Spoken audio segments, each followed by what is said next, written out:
तो स्वागत है आपका प्रज्ञान यूनिवर्सिटी में। तो हम एमपीपीएससी के जो प्रीवियस ईयर के क्वेश्चन हैं उनको सॉल्व करा रहे हैं। उनमें से आज एक पेपर है general studies and mechanical engineer. Mechanical engineer का इसमें पेपर है, तो इसमें हम जनरल स्टडीज जो एमपीजीके से संबंधित है, पेपर फर्स्ट इसका पार्ट 1 या पेपर फर्स्ट कहें तो उसको आज हम सॉल्व कराने वाले हैं। तो आज हम देखते हैं। इसका पहला क्वेश्चन है, मालवा पठार की दक्षिण सीमा किस भू आकृतिक विशेषता को परिभाषित करती है? तो ये परिभाषित करती है ऑप्शन ए विंध्यन श्रेणी। फिर दूसरा क्वेश्चन है, मध्य प्रदेश के बुंदेलखंड क्षेत्र की सबसे महत्वपूर्ण भू आकृतिक विशेषता है, कौन सी विशेषता है? तो ये है डी, शंक्वाकार पहाड़ियाँ। फिर तीसरा क्वेश्चन है, काली मिट्टी के किस तत्व की मात्रा की कमी होती है? तो फास्फोरस और नाइट्रोजन। ये आपको याद रखना है कि मध्य प्रदेश की अधिकांश मिट्टियों में फास्फोरस और नाइट्रोजन की कमी होती है। तो आपको कमी का क्वेश्चन आना है तो नाइट्रोजन और फास्फोरस को जरूर लगाएं।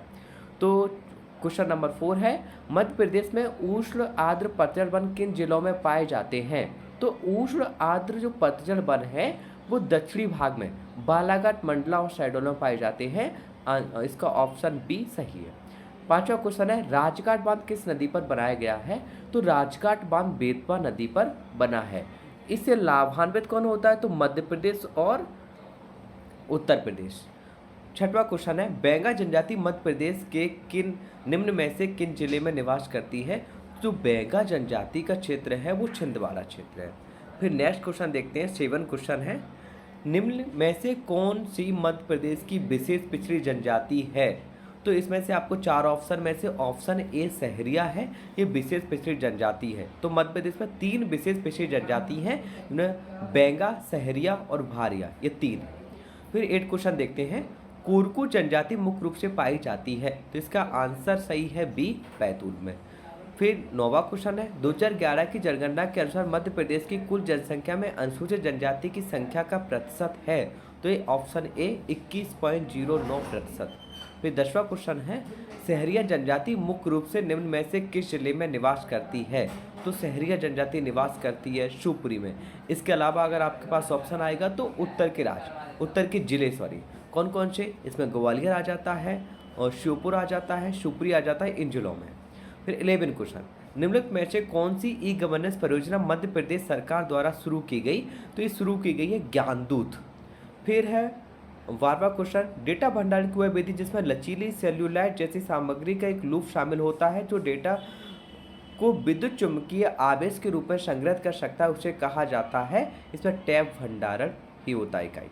फिर देखते हैं, सीपीयू के संबंध में कंप्यूटर मेमोरी को पदानुक्रम के अनुसार ऐसे व्यवस्थित किया जाता है, यानी कि सबसे तेज मेमोरी उससे कम ऐसे करके व्यवस्थित करना है। तो सबसे तेज होती है रजिस्टर, तो प्रोसेसर रजिस्टर, उसके बाद कैश मेमोरी, उसके बाद प्राथमिक मेमोरी, फिर उसके बाद है सेकेंडरी मेमोरी, द्वितीयक मेमोरी। ठीक है, तो आंसर बी सही है। फिर 14 क्वेश्चन है, निम्नलिखित में से कौन सा मशीन लर्निंग का एक प्रकार नहीं है? तो इसमें लर्निंग नहीं है, आंसर सी है, रिफर्बिश्ड लर्निंग। फिर देखते हैं 15 क्वेश्चन, कृत्रिम इंटेलिजेंस एआई में प्रगति के साथ एक नई चुनौतीपूर्ण घटना सामने आई है जो कि उन ऑडियो, वीडियो या छवियों को इंगित करती है जो कि एआई द्वारा उत्पन्न होती है जबकि वे वास्तविक दुनिया में कभी अस्तित्व में नहीं थी। इसे कहा जाता है? तो डीप फेक तकनीक, यह काफ़ी चल रही है, इसको आपको याद रखना है, इससे बहुत क्वेश्चन पूछा जाता है। किस पुराविद ने हथनोरा में मानव खोपड़ी जीवाश्म की खोज की? 16 नंबर क्वेश्चन था, तो इसका आंसर है बी, अरूण सोनकिया। या बहुत बार क्वेश्चन पूछा गया है, आपको इसको याद रखना है, आगामी प्रतियोगिता परीक्षाओं में आ सकता है। फिर क्वेश्चन नंबर 17, नागवंश के संस्थापक वृषनाग ने किस स्थान पर अपने वंश की स्थापना की थी? तो ये बिरसा में स्थापना की थी और दूसरा इसका क्षेत्र ग्वालियर भी रहा है, तो आपको याद रखना है नागवंश से संबंधित। फिर 18 क्वेश्चन, प्रसिद्ध कवि और नाटककार राजशेखर किस कलचुरी राजा का आश्रय प्राप्त था? तो राजशेखर थे युवराज देव के आश्रय में। फिर 19 क्वेश्चन है, किस मुस्लिम सेनापति ने परमा शासक महलक देव को परास्त उज्जैन पर अधिकार कर लिया था? तो किसने कर लिया था? बी है आइन उन मुल्क। ये आइन उन मुल्क के बारे में आपने सुना होगा, अलाउद्दीन खिलजी के सेनापति था, तो इन्होंने कर लिया था। फिर 20 क्वेश्चन है, निमाड़ में फारूकी वंश का संस्थापक कौन है? तो निमाड़ में फारूकी वंश के संस्थापक मलिक रजा थे। फिर उसके बाद देखते हैं 21 क्वेश्चन। साहित्य में 2025 का नोबेल पुरस्कार किससे मिला है? हान कांग को मिला है। ये आपका सिविल में भी पूछा गया है, एफएसओ में पूछा गया है और इस मैकेनिकल इंजीनियर में पूछा गया, तो आपको ध्यान रखना है ये 2025 का। 2026 का किसे मिला है? तो जिस इसका सी आंसर में लिखा है तो ये आपका 2026 में मिला है, आपको याद रखना है। फिर देखते हैं 22 क्वेश्चन। कौन बिना अतिरिक्त ऑक्सीजन के माउंटेन एवरेस्ट पर सफलतापूर्वक स्की करते हुए नीचे उतरने वाला पहला व्यक्ति बना है? तो करेक्ट का क्वेश्चन था अंद्रजेज वर्गीएल इनका। फिर है 23 क्वेश्चन। 2030 के कॉमनवेल्थ गेम भारत के किस शहर में आयोजित होने की घोषणा की गई है? तो ये आयोजित होने की घोषणा की गई है अहमदाबाद में आयोजित करने की। ये क्वेश्चन नंबर आंसर है आपका सी।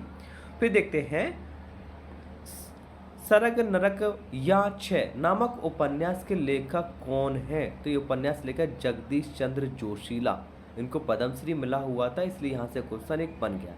फिर 25 क्वेश्चन। भारत का पहला प्रधानमंत्री mega integrated textile reason and apparel park, इसके पीएम मित्र पार्क भी बोला जाता है, मध्य प्रदेश के किस जिले में स्थापित किया गया है? तो मध्य प्रदेश के धार जिले में स्थापित किया गया है। धार जिले में भी पूछा गया है, तो पीथमपुर क्षेत्र में। फिर देखते हैं 26 क्वेश्चन। मध्य प्रदेश, उत्तर प्रदेश और बिहार की सम्मिलित अंतर्राज्यीय परियोजना कौन सी है? तो इसमें बाण सागर परियोजना है। तो ये एकमात्र ऐसी परियोजना है जो तीनों राज्यों से सम्मिलित है और ये बाण सागर परियोजना सोन नदी पर, ये आपको याद रखना है, बहुत बार क्वेश्चन पूछा जाता है कि बाण सागर परियोजना किस नदी पर स्थित है? तो ये है सोन नदी पर बाण सागर परियोजना। फिर 27 क्वेश्चन है। चांदनी ताप विद्युत केंद्र की स्थापना कहाँ की गई थी? तो आंसर डी है नेपानगर में।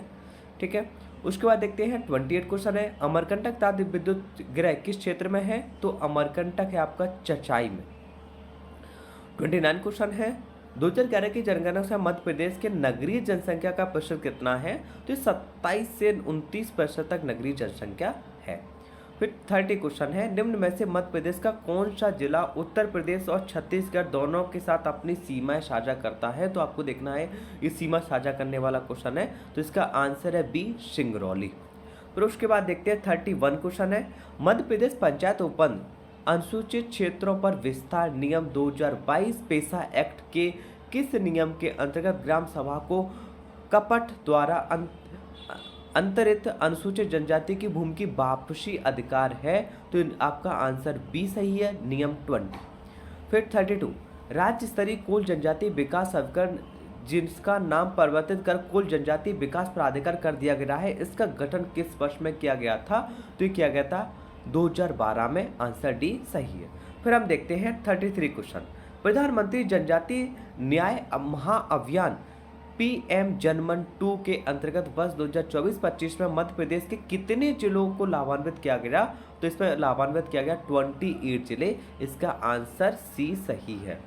फिर हम देखते हैं 34 क्वेश्चन। तो अनुसूचित जाति और अनुसूचित जनजाति अत्याचार निवारण अधिनियम 1989 की किस धारा में लोक सेवक को अनुसूचित जाति या अनुसूचित जनजाति का सदस्य नहीं है को कर्तव्य की उपेक्षा के लिए दंडित करने का प्रावधान है? तो दंडित करने का प्रावधान धारा 4 में किया गया। फिर हम देखते हैं 35 क्वेश्चन। जनजाति मंत्रणा सलाहकार परिषद में अध्यक्ष, उपाध्यक्ष एवं सदस्यों की कुल संख्या कितनी निर्धारित की गई है? तो इसका 20 है संख्या निर्धारित, आंसर सी। फिर 36 क्वेश्चन है। मध्य प्रदेश वन विकास निगम की स्थापना कब हुई थी? तो मध्य प्रदेश वन विकास निगम की स्थापना हुई थी आपका 24 जुलाई 1975 को, आपको याद रखना है, इंपोर्टेंट क्वेश्चन है, आंसर ए सही है। फिर देखते हैं 37 क्वेश्चन। मध्य प्रदेश में जैविक ऑर्गेनिक संसाधनों के बेहतर उपयोग के उद्देश्य से सन 2001 में किस विभाग का गठन किया गया?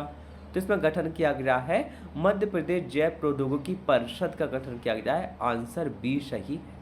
38 क्वेश्चन है। मध्य प्रदेश में वनों का विभाजन किस आधार पर किया गया है? तो वनों का विभाजन आप मध्य प्रदेश में देखे होंगे, तो एक तो आंसर ए उष्णकटिबंध के आधार पर भी किया गया है और दूसरा भी बी ऑप्शन भी ऑप्शन सही है, वनस्पति और भौगोलिक क्षेत्र के आधार पर भी किया गया है। फिर देखते हैं 39 क्वेश्चन। विपणन वर्ष 2024-25 में किस फसल का उपार्जन न्यूनतम समर्थन मूल्य पर प्राइस सपोर्ट कीमत के अंतर्गत पहली बार किया गया है? तो इसमें पहली बार सोयाबीन को शामिल किया गया। फिर 40 क्वेश्चन है। मध्य प्रदेश का सकल राज्य घरेलू उत्पाद जीएसडीपी वित्तीय वर्ष 2024-25 में वर्तमान मूल्यों पर कितना रहा? तो ये आपको ध्यान रखना है, कितना रहा है, आंसर सी इसका सही है, 15,03,395 करोड़ रुपए। फिर देखते हैं 41 क्वेश्चन आपका। फरवरी 1930 को जबलपुर से दैनिक लोकमत किसके संपादन से प्रारंभ किया गया? तो इस सेठ गोविंद दास के संपादन से। फिर हम देखते हैं 42 क्वेश्चन। आर्य समाज की स्थापना भोपाल में किस नाम से 1890 में की गई थी? तो ये मित्र सभा के नाम से की गई थी। तो 43 क्वेश्चन है, papers relating to the aboriginal tribes of the central provinces किसकी रचना है? तो रचना है स्टीफन हिस्लॉफ की। यह आंसर बी सही है। फिर है 44, मध्य प्रदेश की कौन सी जनजाति मुख्यतः मेघनाथ को आराध्य के रूप में पूजती है? तो मेघनाथ को आराध्य के रूप में पूजती कौन है? कोरकू। ठीक है, फिर आंसर इसका ए सही है। फिर देखते हैं हम क्वेश्चन 45, भोपाल राज्य प्रजा मंडल की स्थापना कब की गई थी? तो ये की गई थी 1938 में। आंसर डी सही है। ये आपको बहुत बार क्वेश्चन पूछा गया है, मोस्ट इंपोर्टेंट क्वेश्चन है, आपको याद रखना है। 46 क्वेश्चन है, मध्य प्रदेश में उप लोकायुक्त का कार्यालय है कार्यकाल है, तो उप लोकायुक्त का कार्यकाल होता है 6 वर्ष का। फिर 47 क्वेश्चन है, निम्नलिखित में से मध्य प्रदेश के किस मुख्य सचिव का कार्यकाल सबसे लंबा था? तो इसका आंसर बी सही है, आरपी नरहुन्ना। तो आपको इनके नाम से आपको याद हो, नरहुन्ना प्रशासनिक अकादमी स्थापित की गई जिसमें सिविल सर्वेंट की ट्रेनिंग की जाती है, तो आपको ये भी याद रखना है। फिर 48 क्वेश्चन है, 73वें संविधान संशोधन अधिनियम के तहत पंचायती राज लागू करने वाला देश का पहला राज्य कौन सा था? तो देश का पंचायती राज लागू करने में हमारा मध्य प्रदेश पहला राज्य था, तो इसका ऑप्शन डी सही है। 49 क्वेश्चन है, निम्नलिखित में से कौन राज्य सूचना आयोग की चयन समिति का हिस्सा नहीं होता? तो देखो, इसका मुख्यमंत्री होता है, विधानसभा का नेता प्रतिपक्ष भी होता है, मुख्यमंत्री द्वारा मनोनीत कैबिनेट सदस्य भी होता है, यानी कि आंसर इसका डी सही है। उच्च न्यायालय के न्यायाधीश इसमें शामिल नहीं होते। फिर 50 क्वेश्चन है, निम्न में से मध्य प्रदेश गोवंश वध परिषद अधिनियम 2004 के अनुसार कौन गोवंश की परिभाषा में शामिल है? तो इसका आंसर सी सही है। इसमें गाय भी आता है, सांड भी आता है, बैल भी आते हैं और उनके बछड़े भी आते हैं। तो ऐसे ही आपको यूजफुल पेपर्स के लिए जो प्रीवियस पेपर है, जो आपके आगामी असिस्टेंट प्रोफेसर और भी जो एमपीपीएससी के एग्जाम है उनके लिए आपको बेनिफिशियरी रहेंगे। तो प्रीवियस क्वेश्चन से बहुत क्वेश्चन पूछे जाते हैं, तो आपको मस्ट इसको वॉच करें और हमारे यूट्यूब चैनल प्रज्ञा यूनिवर्सिटी को सब्सक्राइब करें और लाइक करें। थैंक यू वेरी मच आप सभी को।